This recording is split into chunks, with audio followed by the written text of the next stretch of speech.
1939 começou a guerra. O meu pai tinha uma série de filhos, éramos 6 filhos, a minha mãe, claro, o meu pai era do Casino Madeira, o Casino fechou, dada a situação de guerra, e o meu pai resolveu vir para Lisboa. Portanto, isto foi em 1939, meu pai veio para Lisboa no princípio de 1940, ainda foi para a exposição do mundo português, que havia lá também o jogo. Entretanto, eu fiquei na Madeira a estudar, e os meus irmãos. Em 1941, veio para cá os meus irmãos que estudavam, o meu irmão Alfredo e a minha irmã Manuela e o meu irmão Carlos. Eu fiquei na Madeira, a minha mãe veio com os meus irmãos, e eu só vim para Lisboa em 1942. O meu pai disse para não perder o ano por faltas, ficaria lá. Então vinha mais tarde para Lisboa, e assim sucedeu. Em 1942, no mês de julho de 1942, embarquei no barco da Companhia Insular Navegação, chamado Carvalho Araújo, com destino a Lisboa. Era uma viagem de rotina, porque o barco ia de Lisboa para o Funchal e do Funchal seguia para os Açores. Depois era um barco que transportava passageiros e mercadoria. Era um barco chamado Paquete, levava as duas coisas. Na altura não havia aviões, o meio de deslocação era o barco. Todos nós estávamos cientes de que íamos atravessar uma zona perigosa, onde havia muitos submarinos alemães na época. Na altura havia muitos submarinos alemães aqui no Atlântico, não é? E junto à costa portuguesa também havia, porque era exatamente esses submarinos que faziam a guarda para evitar de entrar ou sair barcos que pudessem levar material para os alemães. Não é? De maneira e havia notícias de barcos que já tinham sido afundados em 42? Sim. O Uganda tinha sido afundado mais ou menos nessa altura, mas antes da viagem que eu fiz, não é? O Serpapim também teve esse problema, não é? E houve mais um barco qualquer também com problema. Então nós tínhamos a noção de que íamos atravessar, e isso prova bem que quando o barco foi aprisionado e quando chegou a bordo o oficial inglês e marinheiros ingleses para tomar conta do comando do barco, o desespero de todos os passageiros a bordo, principalmente senhoras mais frágeis, não é? Dando desespero com os seus choros, agarrados aos maridos, sem soluçar. Totalmente, que foi uns momentos trágicos. Eu, claro, tinha outra idade, era um rapaz com 15 anos, para mim, mais ou menos estava tudo bem, embora me lembrasse do meu pai, da minha mãe e dos meus irmãos, mas não tive a aflição que teve aquela gente, até porque, talvez por uma questão de inocência em relação ao próprio perigo, não é? Quando estávamos perto de Lisboa, começámos a avistar ao longe, para aí umas 4 horas, 5 horas da manhã, quando nós começámos a preparar para desembarcar, uma luzinha ao fundo a acender e apagar, não é? Pois éramos que aquilo seria Morse, que era o meio de comunicação na época, mas depois o barco começou-se a aproximar um do outro, aproximar, até que às 2 por 3 o nosso barco, o Carvalho Araújo, desliga as máquinas e quase que para, não é? O outro aproxima-se mais, depois vem uma lancha com um oficial e 4 marinheiros e passa do barco inglês para o barco, para o Carvalho Araújo, para o nosso barco. Depois param conta do barco, não é? Deram conta no sentido do rumo, não é? Não fizeram nada a bordo, não houve desacatos, não houve absolutamente nada. Mas mesmo assim as pessoas tinham medo, não é? Claro. Naturalmente, não é? E depois recebemos as instruções e não, embora... Que instruções é que receberam? Como? Que instruções é que receberam? Receberam umas instruções, primeiro para pôr o colete de salvação, eu nunca o tirar, não é? Nem de noite. E que depois a nossa baleeira estava toda numerada, a nossa baleeira era esta, aquela, cada um tem a sua baleeira, e no caso dos apitos sonoros nós teríamos que sair imediatamente para ocupar a nossa baleeira. Entretanto, as baleeiras foram arriadas dos turcos e vieram para meia nau, muito perto da água, não é? Mas o barco, o Carvalhos, tinha pintado no costado, na chapa, as cores das bandeiras portuguesa, verde e encarnado, e tinha 4 projetores grandes a iluminar, o que era bastante visível à distância, a nacionalidade do barco. O barco rumou para o sentido sul, para Gibraltar, e a viagem seguia normalmente. Mas com eles a bordo? Ou... Sim, com eles a bordo. Eles iam todos no ponto de comando do barco. Eles é que tomaram conta do barco, não sei quem que ia amenizar o barco, a direção do barco, se era o comandante, ou sendo às ordens do oficial inglês, ou não sei, ou seria algum marinheiro inglês que ia ao leme do barco, isso não sei. Não é? E o barco inglês ia-vos a acompanhar?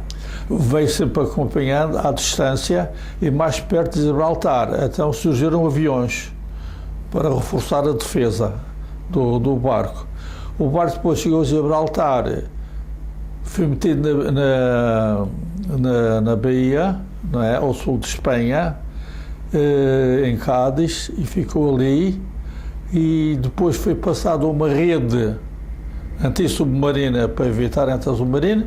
Independentemente disso, havia sempre 2 barcos caça-minas a navegar um em sentido contrário do outro. Andavam sempre ali a passar de um lado para o outro, à entrada da Baía de Cádiz, no sul de Espanha.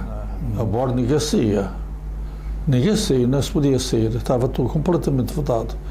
Era proibido, as pessoas que fumavam, era proibido fumar, não podiam vir cá por cima, estava todas às escuras, o interior do barco, as vigias foram colocadas de modo a não deixar passar a luz cá para fora, não é? E mesmo os fumadores não tinham ordem de fumar no convés do barco, nem nos decks, era tudo no interior do barco. Nada de lume, nada de sinais luminosos, nada de cá em cima. Tudo no interior do barco. Estávamos ali, falávamos com os outros, matadores, aborrecidos. 2 dias antes tinha havido uma batalha, chamada Batalha do Adriático, entre barcos italianos, dizia-se na altura comandados por oficiais alemães, e barcos ingleses. Daí resultou que realmente dessa batalha naval houve muitos barcos ingleses danificados.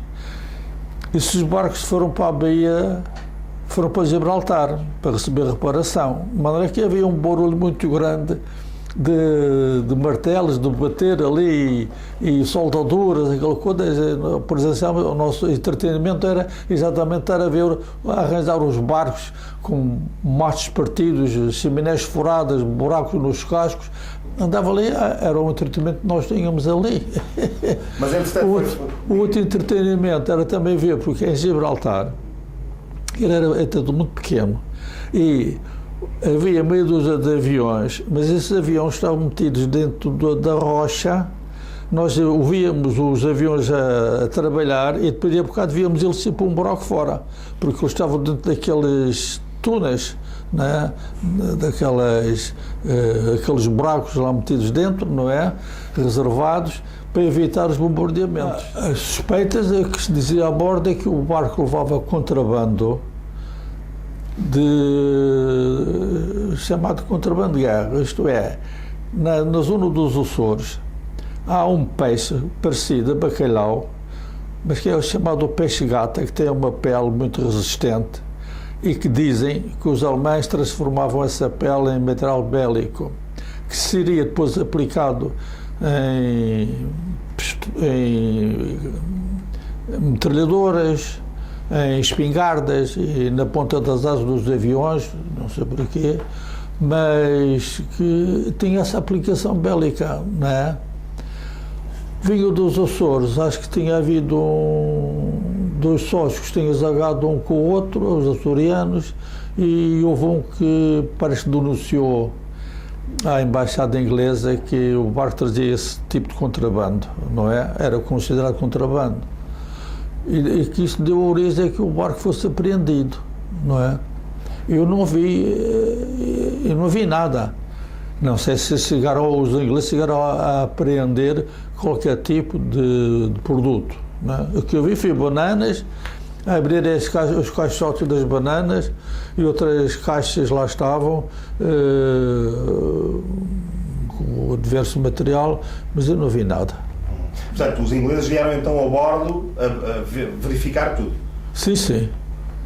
Os mesmos marinheiros que entraram a bordo foram os mesmos que andaram a verificar nos porões do barco a qualidade da mercadoria que lá estava. E vocês assistiam a isso também? Ou isso sim, estávamos cá em cima, estava aberto, não é?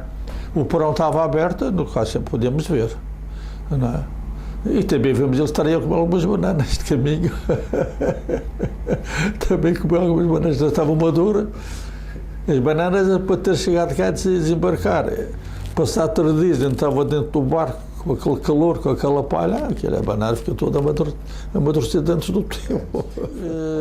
Como o barco estava preparado para chegar a Lisboa e tinha que fazer mais viagens, começou a faltar a bordo águas e comidas, não é? Eu lembro que em Gibraltar o barco trazia gado dos Açores para Lisboa e em Gibraltar matou-se 2 ou 3 vacas para dar comida a bordo, não é? Faltou água. Se havia água, um jarro de água à mesa para se beber. Faltou água, andávamos um bocado sujos. Em Farroscados também não havia água em Gibraltar, nem para abastecer, não havia nada, não é? De maneira, a viagem aí foi um pouco mais tormentosa nesse sentido, não é? Falta de fruta, não é? Depois eu lembro perfeitamente de que puseram maçãs e peras secas, mas já estavam bichosas. A gente batia assim na mão, aquilo que saía toda uma série de bichos, era o que havia, não havia outra coisa. Em tempo de guerra não se limpa a arma, mas é bem certo, era o que havia. Quando começaram a fechar os porões, é sinal que tinha acabado as coisas. Não sabíamos ainda o que é que ia suceder, não é? Só quando vimos os barcos começar a entrar a rede antissubmarina e o barco começou a andar para sair, aí é que nós nos convencemos então que vinhamos para Lisboa. E realmente viemos. Realmente viemos. Mas não havia notícia, não havia nada. A bordo não sabia nada. E quantos dias é que tiveram em Gibraltar? Tem ideia? Tivemos 3 dias em Gibraltar. 2 dias e tal, perto de 3 dias. Aquilo com o calor que estava não devia ser nada agradável estar a bordo com... Sim, aquilo foi no mesmo estava muito calor a bordo. Muito calor, falta de água, falta de boa disposição, não o meu caso, porque para mim não havia nada, não é? Mas pronto, é claro que a alegria maior foi quando viemos para Lisboa. De qualquer forma, sempre um pouco apreensivos, não sabia o que ia suceder, não é? Bom foi quando entramos no Rio Tejo, que saímos para o Cais de Santos, que era o cais privativo da Companhia Solana de Navegação. Íamos para o Cais de Santos desembarcar, onde eu desembarquei, e lá estavam as minhas irmãs à minha espera. Foi o fim da viagem. E eles tinham sido informados que vocês tinham ido para Gibraltar ou não sabiam? Souberam, mas não sabiam quando. Todos os dias falavam para saber, nunca sabiam quando é que o barco vinha. Só no próprio dia que souberam o barco quando vinha e a que horas é que chegava. Naquela altura era muito difícil a comunicação.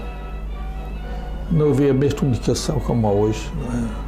Portanto, eles todos os dias contactavam a companhia? Sim, todos os dias. Os meus irmãos iam à companhia, ou telefonavam para a companhia para saber quando é que chegava o Carvalho Araújo, que tinha ido para Gibraltar. Portanto, pelo menos sabiam que tinham ido para Gibraltar, não foram apanhados na curva, por assim dizer. Não, claro, souberam. O barco não chegou cá.